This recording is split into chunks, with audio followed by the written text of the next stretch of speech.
Hello दोस्तों, मैं doctor pharmacist CN. गजबी आज नए टॉपिक पे बात करेंगे।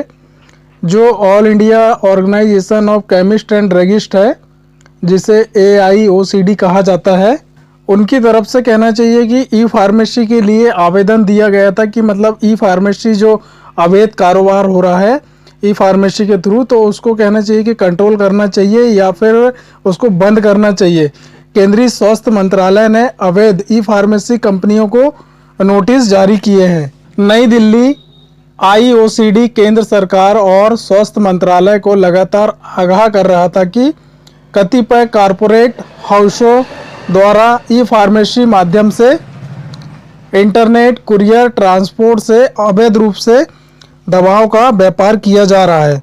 इसके चलते देश के दवा व्यापार से जुड़े और आश्रितों पर गंभीर समस्या खड़ी हो गई है। यह नियम है भारत के प्रचलित ड्रग अधिनियम 1940, फार्मेसी अधिनियम और अन्य दवाओं से संबंधित नियम, आदेश, आचार संहिता। जनता के स्वास्थ्य के लिए खतरनाक इंटरनेट पर दवाओं की बिक्री की अनुमति नहीं देते हैं और छूट और योजनाओं के साथ विज्ञापन द्वारा दवा को बढ़ावा देने की अनुमति नहीं देते।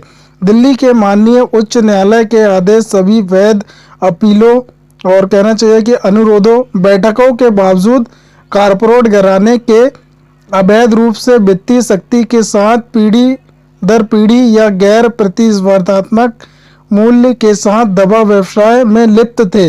इससे भी खतरनाक यह था कि जब से ई फार्मेसियों ने देश में राज्यों के सीमा पार से दवाओं की ऑनलाइन बिक्री का संचालन शुरू किया है, नकली दवाओं में अचानक वृद्धि शुरू हो गई है। दवा व्यापारियों की पारंपरिक आपूर्ति श्रृंखला यानी कंपनी C&F डिपो को खुदरा फार्मेसी के लिए अधिकृत करने के लिए कॉरपोरेट संस्थानों द्वारा तोड़ दिया गया था और आपूर्ति चैनल में डुप्लीकेट दवाइयों को ढकेलने के लिए आपूर्ति पाइपलाइन को खोखला बना दिया गया था। दूसरा, online app narcotic drugs, pregnancy termination kit, antibiotics, sedative drugs तक आसान मतलब कहना चाहिए कि पहुंच बन गया था। आसान तरीके से पहुंचाया जाना शुरू हो गया था और मरीजों को सीधे इसको अंतर्राष्ट्रीय आपूर्ति राज्य FDA द्वारा ट्रेस और ट्रैक करना बहुत मुश्किल हो गया था। ऑनलाइन फार्मेसी के थ्रू, ई फार्मेसी के थ्रू या फिर कहना चाहिए कि जो ऑनलाइन ऐप है उसके through narcotic drug, pregnancy termination kit, antibiotics, sedative drugs मरीजों तक आसानी से पहुंचते गया, जिसको ट्रैक करना पाना बहुत ही ज़्यादा मुश्किल हो रहा था। तो आप देख सकते हो उस लेटर में कहना चाहिए कि ये 8 फरवरी 2023 को ये नोटिस जारी हुआ है। इसमें आप देख सकते हो गवर्नमेंट ऑफ इंडिया की तरफ से, director of central of India की तरह हेल्थ मिनिस्टर जो कहना चाहिए उनके तरफ से अवैध कंपनियों को नोटिस जारी किया गया है। जो ड्रग कंट्रोलर है अपने जनरल इंडिया, कहना चाहिए कि डॉक्टर BG सोमानी, उन्होंने नोटिस जारी किया है अवैध कंपनियों को।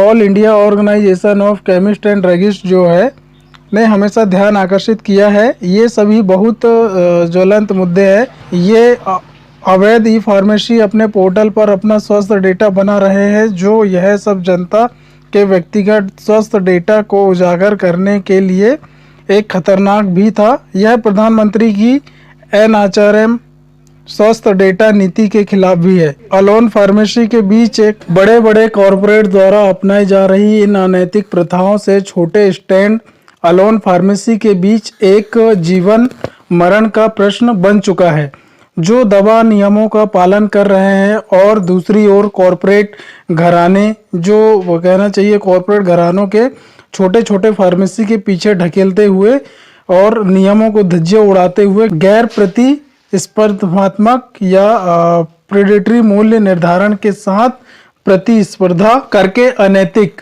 छूट देकर और व्यापार के लिए उपलब्ध मार्जिन से अधिक मार्जिन प्रदान कर ई फार्मेसी का कार्य कर रहे हैं। AIOCD के पदाधिकारियों ने स्वास्थ्य मंत्री भारत सरकार श्री मनसुख मंडाविया से मुलाकात की और AIOCD अध्यक्ष श्री JS शिंदे, महासचिव राजीव सिंघल एवं प्रतिनिधि मंडल ने कॉरपोरेट घरानों, समर्पित कॉरपोरेट घरानों, खुदरा श्रृंखलाओं और ई फार्मेसी की अवैधता के संदर्भ में बहुत दृढ़ता से दवा व्यापार समस्याओं और चिंताओं को स्पष्ट किया। AIOCD संगठन में 12 लाख से अधिक सदस्य हैं। उनके ऊपर आश्रित परिवार और कर्मचारी आदि की कुल लगभग 4 करोड़ से अधिक आश्रित है। इन सभी बड़े बड़े कॉरपोरेट के गैर प्रतिस्पर्धात्मक या प्रीडेटरी मूल्य निर्धारण और अवैध ई फार्मेसियों के कारण उनके लिए व्यवसाय में बने रहना मुश्किल कार्य होगा।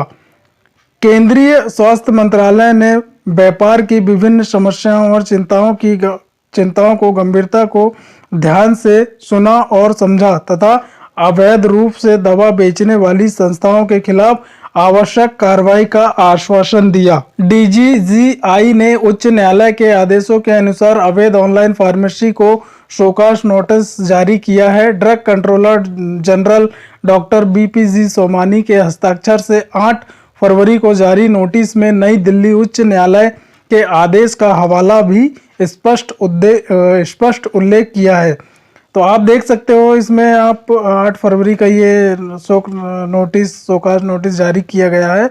ऑनलाइन जो फार्मेसी, अवैध ऑनलाइन फार्मेसी जो कहना चाहिए कि दवा बेच रहे थे। AIOCD संगठन इस फैसले का स्वागत करता है और कॉरपोरेट घरानों द्वारा समर्थित ई फार्मेसियों द्वारा छोटे व्यापारियों के संचालकों व परिवारजनों के अस्तित्व के लिए खतरा पैदा करने वाली मूल्य निर्धारण नीति के खिलाफ प्रभावी कार्रवाई की उम्मीद करता है। AIOCD संगठन केंद्रीय स्वास्थ्य मंत्रालय DCGI एवं राज्य FDA द्वारा आगे की कार्रवाई पर सदैव सतर्क रहेगा। मंदसौर, नीमच, रतलाम सहित प्रदेश के विभिन्न जिलों के केमिस्ट एवं ड्रगिस्ट एसोसिएशन के केंद्रीय स्वास्थ्य मंत्रालय द्वारा जारी नोटिस का स्वागत करते हुए आशा व्यक्त की है कि नोटिस के परिपालन में प्रभावी कार्रवाई होगी और लाखों छोटे दवा व्यापारियों को राहत मिलेगी। मतलब क्या होता था कि छोटे व्यापारी जो थे, दवा विक्रेता, वो अपनी दवाओं का कहना चाहिए कि दवाइयों से मुनाफा नहीं कमा पा रहे थे। क्यों? क्योंकि ई फार्मेसी के थ्रू, जो ऑनलाइन फार्मेसी है, उसके थ्रू दवाइयों का विक्रय किया जा रहा था अवैध रूप से। तो उससे क्या हो रहा था कि जो ग्राहक है, जो मरीज है, वो डायरेक्ट ऑनलाइन फार्मेसी से दवाइयों को मंगवा लेता था। तो उसमें दवाइयों का कहना चाहिए कि नारकोटिक्स से रिलेटेड दवाइयाँ भी थी जिनको वो आसानी से मंगवा लेता था और कंपनियां भेज देती थी ई फार्मेसी के थ्रू। तो अब ऐसा नहीं होगा। अब ऐसा मतलब उनको नोटिस जारी किया गया है कंपनी को कि आप ऐसा नहीं कर सकते। ई फार्मेसी को भी नोटिस जारी किया गया है। ई फार्मेसी अवैध तरीके से कर रहा है।